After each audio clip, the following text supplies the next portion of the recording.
There is not a single calamity of any kind that ever strikes you in the earth nor inside of yourselves, except that it is in a book that we have already declared it in.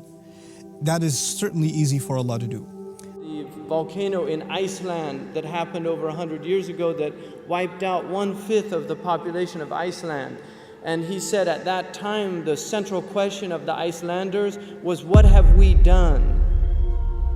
He said that was what they were asking themselves, what have we done? If Allah is going to punish a person, what they did to deserve that has to be really, really, really evil. It has to be really evil. Because we believe God is just, and we believe the punishment of God is fitting and deserving. You were compared to the earth, like a seed that's planted in the earth, and rain comes and it comes out, and that elaborate picture that's being painted, part of the ayah is about the earth, and part of the ayah is about yourself. How reflection on the earth is going to make you think about yourself. In the very next ayat, he says, not a single calamity will strike you in the earth and not inside yourselves, except that Allah has decreed it. Allazi khalaqal mauta wal hayata. It is Allah who has created death and life to test which of you is good in deeds. This life is a test for the hereafter. Allah is testing who is good and who is bad. Now, whenever any calamity takes place, in the Islamic Sharia, in the Islamic principle, if any calamity takes place, it can be two things. Either it is a test for the people, or it's a punishment. For those people who are bad, who are disobeyed Allah, it's a punishment. For the others, it's a test. To whom the test is taking place, the person may be good or bad. So it's either test or a punishment. Whenever calamities confronted them, they would always ask themselves, these are people that are in touch with their fitrah, with their inherent nature. They would ask themselves, what have we done? And this is something that human beings have now completely forgotten. We have spiritual Alzheimer's.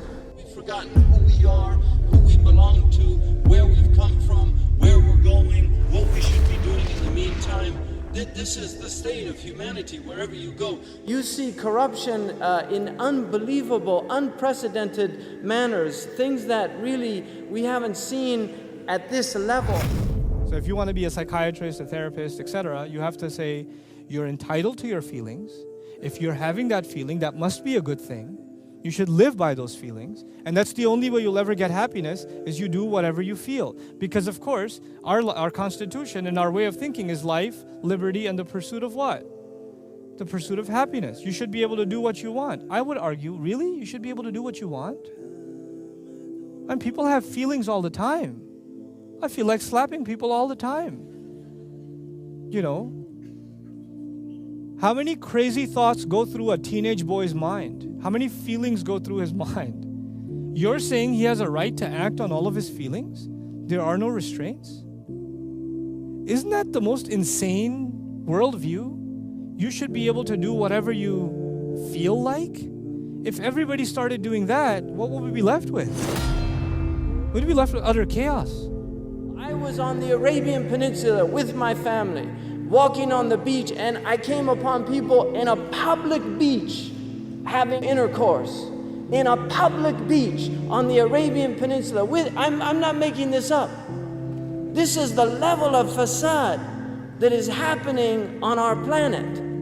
There are sometimes certain actions that we engage in that earn the wrath of Allah subhanahu wa ta'ala, His anger and His curse and His punishment.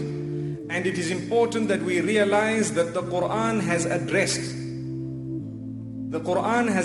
us as well as all mankind regarding the anger and wrath of Allah subhanahu wa ta'ala. The idea of that is for us to take heed. We must make sure we are not engaged in those type of deeds. People have to wake up, because this is a religion that calls people to wake up. ومكروا مكرا ومكرنا مكرا وهم لا يشعرون فانظر كيف كان عاقبة مكرهم أنا دمرناهم وقومهم أجمعين فتلك بيوتهم خاوية بما ظلموا إن في ذلك لآية